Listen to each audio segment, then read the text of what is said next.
আছে, রবিবার হলে কেউ আর সেই আর খেতে পারে না, মানে সেই রুটি সবজি এগুলো আর কেউ খেতে চায় না।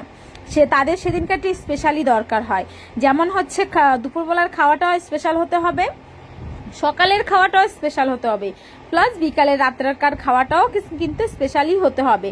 তাই জন্য এই ঘরের হাউস ওয়াইফ যারা, আমাদের মতন বউরা খাটতে খাটতে রবিবার দিন পায়ের তলার মাটি মানে খসে যায়, এত পা ব্যথা হয়ে যায় হাঁটতে হাঁটতে আর করতে করতে আর খাটতে খাটতে। তাই জন্য রবিবারটা যতটাই স্পেশাল মনে হয় ততটাই আনস্পেশাল। তার জন্যই বললাম আর কি, অনেকটা কষ্ট, মনের দিকটা শান্তি হয় যে আমার বর আজকে সারাটা দিনের পর মানে সারাদিন তো সময় দিতে পারে না সারা সপ্তাহে, এই রবিবার দিনটাই একটু ভালো মানে একসাথে দুজনে ভাত খেতে পারি, ফ্যামিলি সবাই একসাথে বসে খাওয়া দাওয়া করতে পারি, এটা নিয়ে মানে খুব মনটা ভালো লাগে।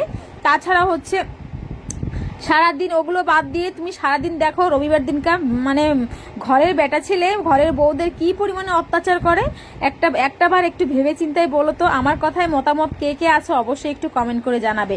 সকালবেলা শুরু হয় রাত্র 10টা পর্যন্ত ননস্টপ রবিবার দিনকার, কিন্তু আমাদের হাউস ওয়াইফের ছুটি নেই, সবার ছুটি আছে রবিবার দিনকার, কিন্তু আমাদের ঘরের বউদের ছুটি নাই কেন? এটা নিয়ে কি সরকারের কাছে যাব নাকি বলো তো একটু? রবিবার দিনকে সরকার থেকে বলতে হবে যে বাচ্চাদের আর বরদেরকে খেতে দেওয়ার দায়িত্ব সরকারের নিতে হবে, না হলে আমাদের মতন হাউস ওয়াইফ খেটে খেটে মরে যাবে। তো আমার হচ্ছে সেরকম সেম অবস্থা।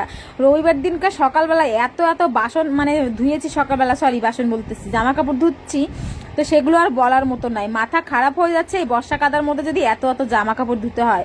আর এই রবিবার দিনটা একটু স্পেশাল ঘুরবো ফিরবো সেটা নয়, শুধু ঘুম থেকে উঠাই আগেই শুরু করে দিয়েছি কাজকর্ম করতে করতে সত্যি আর ভালো লাগে না।